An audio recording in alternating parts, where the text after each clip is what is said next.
Clive was shot and killed in Bellville on the 29th of August 1985. He was born in Bellville South on the 25th of August 1967 to his mother Maureen and father Christian.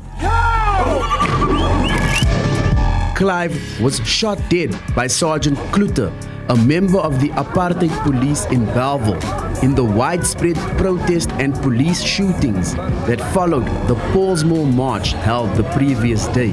The magistrate found that the cause of death was a gunshot wound to the chest. Doesn't if you do that once more, and you're in trouble. I said, get out of this area.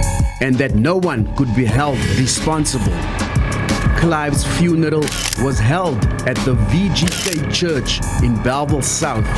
I was standing by the kitchen door. There's a little window in there, and I saw my brother pass there, but I was like, I stood there and I was like I was in another world. I was like lame. I don't know, there was something happening to me that I just stared at him, but I couldn't say a word. I didn't even tell my mom. Clive passed the house.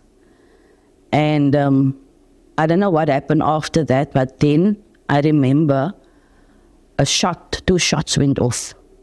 And the first shot, when it went off, my mom woke up and she said, "That's my son.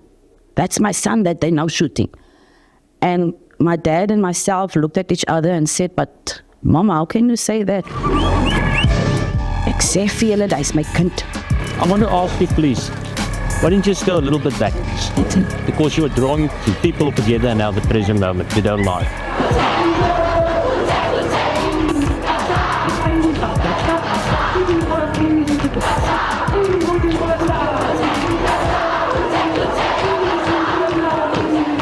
Later that year, on the 15th of October 1985, 3 young people were gunned down by apartheid police forces when they fired live ammunition into a crowd of anti-apartheid demonstrators at Thornton Road in Belgravia, Athlone, Cape Town.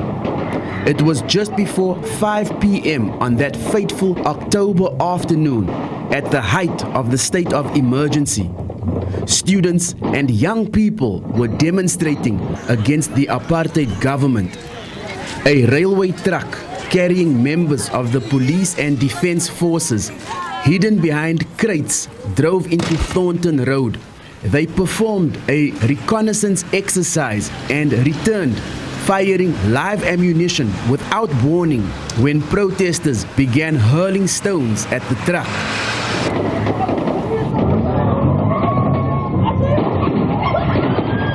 21-year-old Jonathan Claassen, a former street child, 15-year-old Sean Mahmoud, the elder of 2 siblings, and 11-year-old Michael Miranda were killed. 15 others, including Miranda's cousin, were injured. At that time, I was driving around with a friend of mine, just following all what was going on in Belgravia Road, right up to Lincoln Tavern, in Lincoln Estate, then coming down to Thornton Road, and all the protests were just happening, and that's where the Trojan Horse happened, with this army truck, guys hidden behind there, and they started shooting. Randomly though, they shot about 3 boys, youngsters, and they passed on. They were right here next to me, the house. This was it. An inquest into the deaths in 1988 found that the police action was unreasonable, but those involved were not prosecuted.